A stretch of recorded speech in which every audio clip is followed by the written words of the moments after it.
Hello, everybody. Welcome back to How I Make Stuff. On today's episode, we're looking at my song Butterflies. How rad. How cool. This one's a sweet one. All right, so here it is in all of its glory. I don't know. I like to think it's a decent amount of stuff going on. I sectioned things out rather well this time.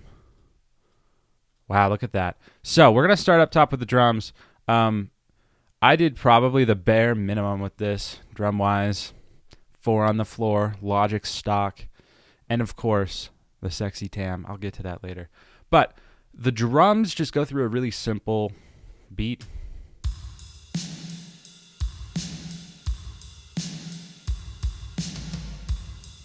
You know, it's that the entire time.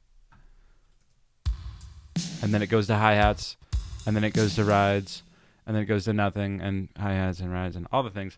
Overall, it's really basic. It's really chill. In my brain, I was going, the drums on this don't really matter too much. Not that they don't matter. They don't matter as much as everything else, though. So I'm not going to get my drummer involved and like make him do a whole bunch of things just to put out some like mediocre MIDI stuff that I could just do without paying him. And quite honestly, it was the paying part that I was like, meh. So that's really it for the drums. I do have this really echoey tambourine that I tossed in for fun, of course. I might make this a little louder. Oh, yeah. So I love my tambourine. My mom gave it to me for Christmas. Great investment in 2023. So it was necessary. I use it on more than half of my songs. And Sexy Tam. This is the one that I was really kind of pushing to keep in there. I was like shaking it and making these sounds that weren't like sounds. I was just like making noise. And I was like, what this needs is some static. So I like had this weird layer of static fuzz that I tossed on it. It just made it the whole song sound like garbage. And then I was like, what if I like manipulated this tambourine to make it sound like the static stuff, but like cleaner and more natural?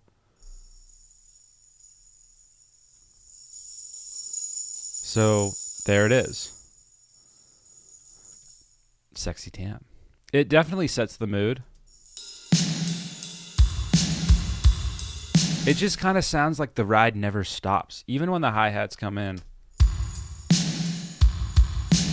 I don't know.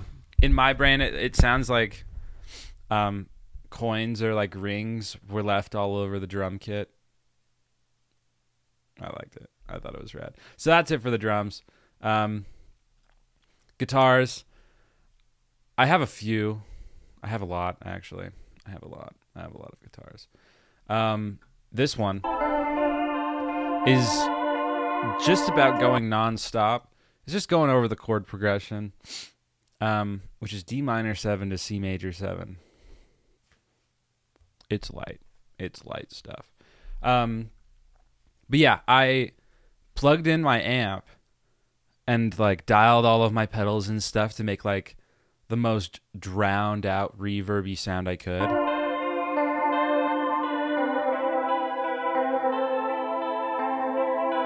And then I tried to like soup it up to be like what the guitar should normally sound like. Didn't work. So I kept this one in and I was like, this is good for like the back stuff. And as you can see right here, I panned it to like the back. Good idea, me. This is the main guitar that you hear. Not the one, the slidey one. I'll get to that. But like, do you hear how like bright that is? Like very in your face, very direct. And then when I turn on the other one with it just adds like a whole nother layer to it. And then this cuts out until the other choruses. And I feel like it's a perfect like back to everything. It sounds like synths. And I was really trying my best not to like keep this song from having synths because it has a few, but I was really trying to like push for more guitar naturally stuff because I have one synth and I hardly know how to use it. Not great with that. So octave up, octave down.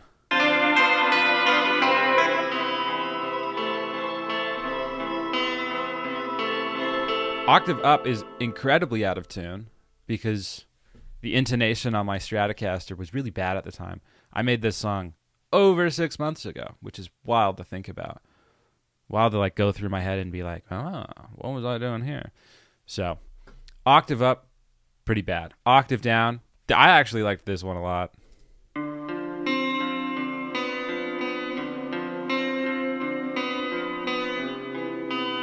And together. It's just a little out of tune, and I love that. I have like some wild, not quite OCD. Perfectionism is what most people call it. And this was like one of the things that like was so crisp in my brain despite it not being perfect. And I love that. I'm all about it.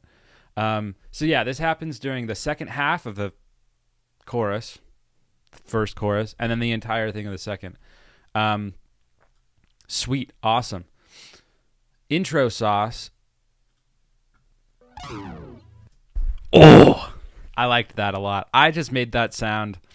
I can't even remember what oh no, I do remember. I turned every single pedal on except the fuzz, and that's what came out. And I was like, needs to stay. And especially now that you like know it's there. Beautiful. You can like just barely hear it. Oh, beautiful, beautiful. Okay, slide.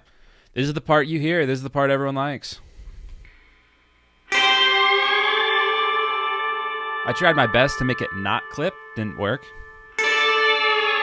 But it kind of adds like a little flare of distortion, which I'm all about. I'm all about that. The extra little sauce of distortion is quite honestly exactly what it needed to just be something. If it was too clean, it would have been like, this is too clean, too perfect, too much. Can't do that. And it just honestly came out great. It's just reverb, just a lot of reverb. Nothing else. I like reverb, big reverb guy. Now, in the second chorus, I have another slide. This slide, I always think of it going like this. It goes in and out. One goes this way, the other goes this way, and then they both meet at the middle again. You hear it like one goes up and one goes down, and here they both come back together. I thought it was great. Listening to them together like this is like, what? But in the context of the rest of the song, it sounds really great. Let me unmute the drums for a sec. Like, oh, now that you notice it, let me mute the vocals.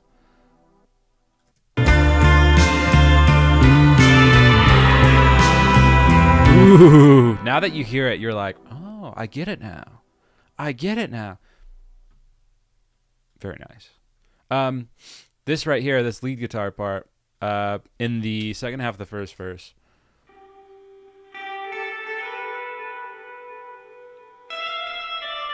I just wanted to put something in the verse. I just wanted to put something in the verse that wasn't the same thing you were listening to for the last two measures or two loops, whatever. And I finagled on that. That was the first take. And I said, toss it in. And here we are, tossed in. I honestly don't like it that much. But one thing, especially like 6 months ago, I was really super dead set on being more authentic in my music. And my version of being more authentic is just like, if I make a mistake, how bad is it really? Because it was something that I made. Obviously, if I like play a note wrong, I'm going to redo it. But I didn't do anything wrong in this. It just wasn't to my liking. And it still goes in. And now I really like it. I still don't like it by itself. But with the rest of the song, I'm like, it sounds pretty good. Okay, last guitar that we're looking at is the solo.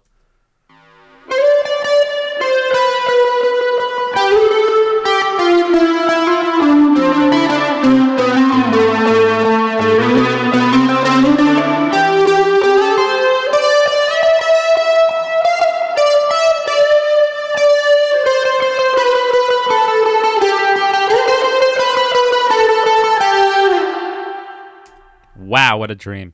All that is chorus, fuzz, reverb. It's a magical sound. It really sounds nice.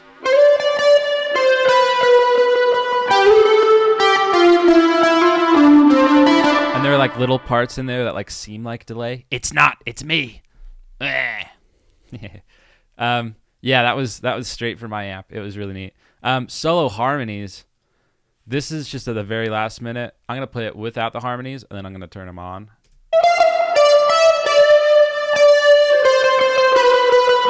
And I like the thirds. I'm guilty. Take me away. I love the thirds. I will always add thirds to a solo if I feel like it's missing literally anything. Just like, let's toss some thirds in. And like 99% of the time, sounds great. So that's what I did there. And it sounds great. Okay, I have two basses. One is the bass that goes and doesn't stop for the entire song.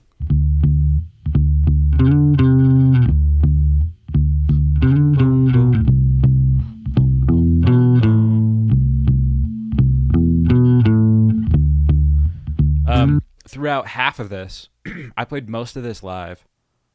I think right here is when I looped it, around measure 18-ish. There was a harmonic that was ringing out for most of that, and it made me so mad. And then I just couldn't ever hear it again. Nice. I also have 808s. Not really 808s. Because they started out as 808s. And then I was like, we're changing this to a synth bass. And that's what I got. It's pretty quiet in the mix. You can't even really hear it. It just has a little more. Which, perfect. Does its job. I do think this song is quite extravagant compared to most of the other stuff I've made. Mostly because of stuff like that. Just me putting more stuff on there. Which is something that in this year, 2025, I've decided to do less of. Less of unnecessary, stupid stuff, and more of just make the parts better. And I haven't released in 2025 yet, so you know how that's going. New music coming soon. Anyways, since we got the classic analog pad from Logic, this is probably one of my favorite synths ever. It's perfect. You can't tell me that the classic analog pad from Logic Pro X, 10, whatever, it's just stunning. It's stunning. And then the other two synths I grabbed from my DeepMind. Very lovely synthesizer. So let's check this one out. This one's very wobbly, and I was like, I need some wobble. I only turned this one on in the choruses. Nothing. This is my other DeepMind preset A56. This one's pretty good. I use this one on Forgettable too. A56 is a great preset. I'm sure you might recognize it. Let's find out. Yeah, very saw. And especially with the other two, it levels it very nicely. You could honestly, this is like one synth right here. It's not. But to me, it was like all three of these level up the chorus enough that you can hear that one in the back, just barely. Perfect. Does its job nicely.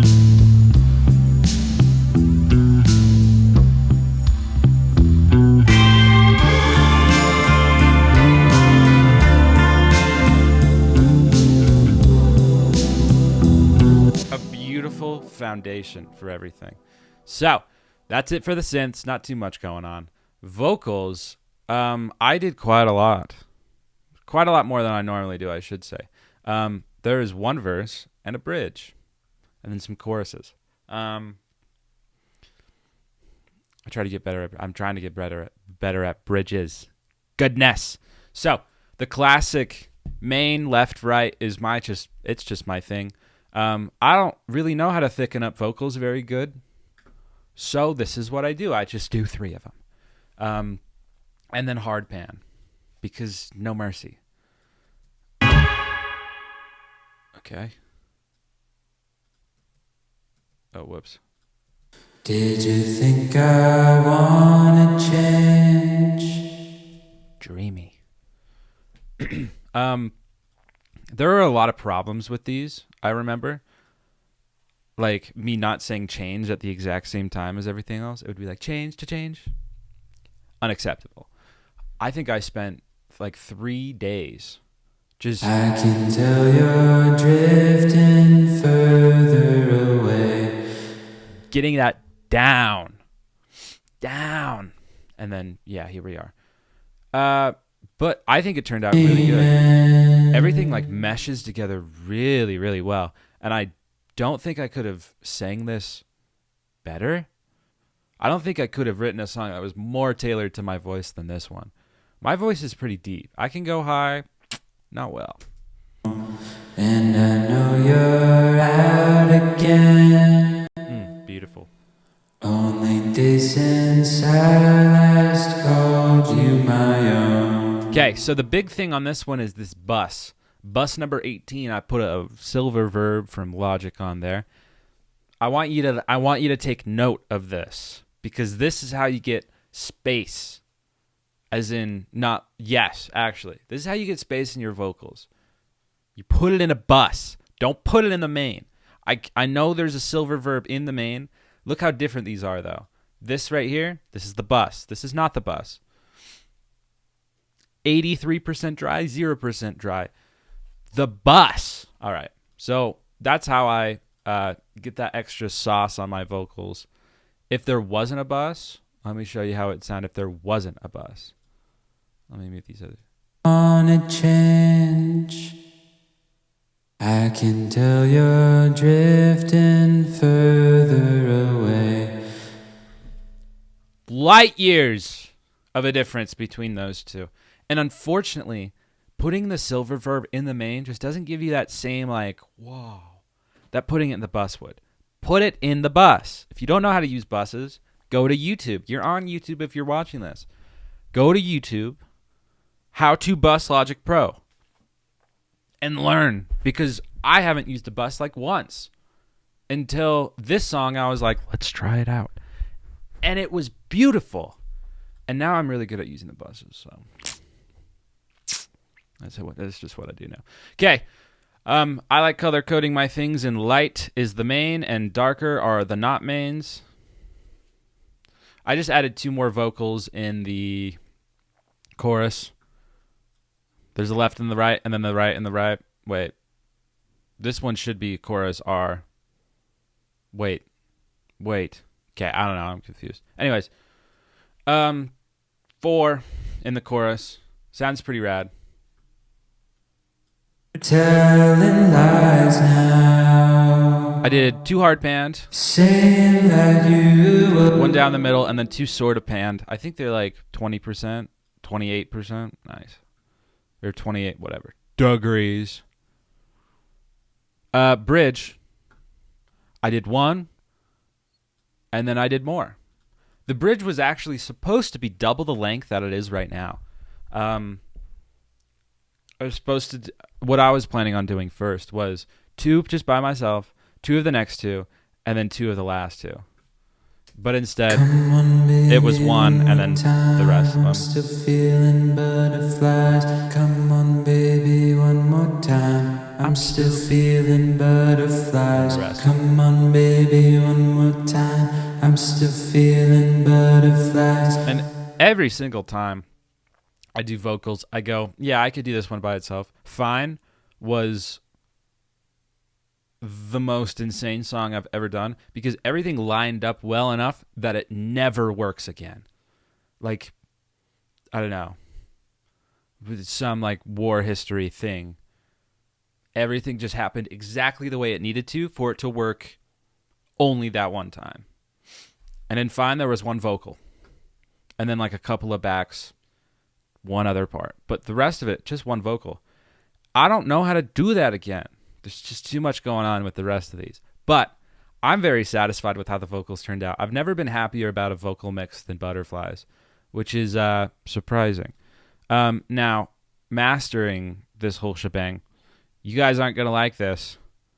Oh my gosh, I put an overall EQ on it.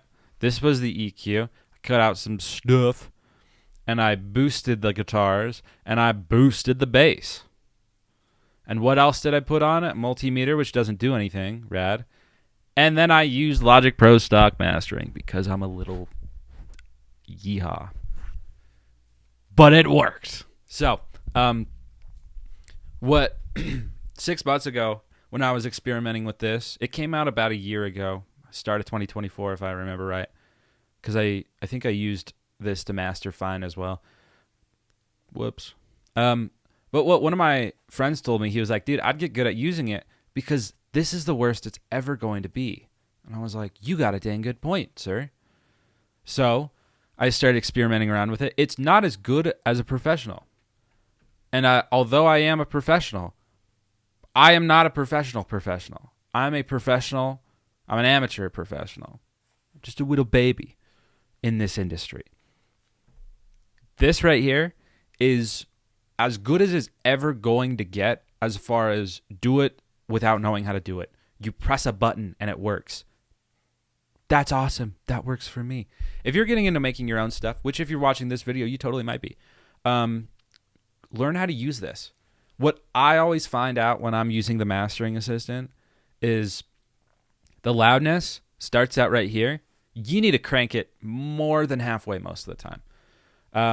And I mixed this really loud on purpose because I knew I was going to be working with this. You see how the drums are maxed out at negative 1.5? This is at negative 2. I don't think anything's... Bass is at 0.6, negative 0.6. And then the synth bass is at 0. A lot of this stuff is just like... It's loud. I don't mix like a normal person would mix. And that's why I'm not mixing for really anybody else. Unless I'm also producing for them and mastering for them. I know how to do it for me. Bummer. I don't do it right. I do it my way. I learned how to use the mastering assistant, and I'm gonna have some friends that might see this, and they're gonna be like, "Wow, this guy sucks. He uses the mastering assistant." I don't care. It works, and it does a great job. Learn how to use the mastering assistant, and most of the time, I'd say it gives you 50 to 60% of the way there, just off the rip. And then you got to tweak some things, and you got to move around some things, and maybe you got to add some things in your master. That's fine. But if this is doing 50% of the work with me, I'm going to be using it every time. Anyways, so that's it. That's the whole thing. This is one of the longer projects. This video is like 25 minutes long. This is one of the larger projects I've ever worked with. In the best possible way. 51 tracks. That's a decent amount for me. That's a great amount for me. Jacob Collier doing like thousands. It's never going to be me. And even now I'm working on trying to dial it down a little bit and just do less. I want to be very transparent in my music. I want to be like, there it is. There it is. But that's everything. So everybody, thank you so much for watching. I don't know if I've done Forgettable yet. I got to go check my YouTube channel. I don't really do this very often. I should do it more. I'm going to try to be more active on YouTube just because I think it's so fun. I like YouTube. YouTube's rad. So if you want me to break down another song, if you want me to do whatever, put it in the comments. I'm so here for it. Go check out Butterflies. It's on all the streaming platforms. Shout out to Butterflies. It's almost at 150,000 streams as of today. Very proud. And thank you all so much. I just hit 1 million streams on Spotify alone. That's insane. So thank you guys so much. It's been quite a wild ride. Let me know what you want me to do next. I will see you guys soon and with new music coming out. Bye.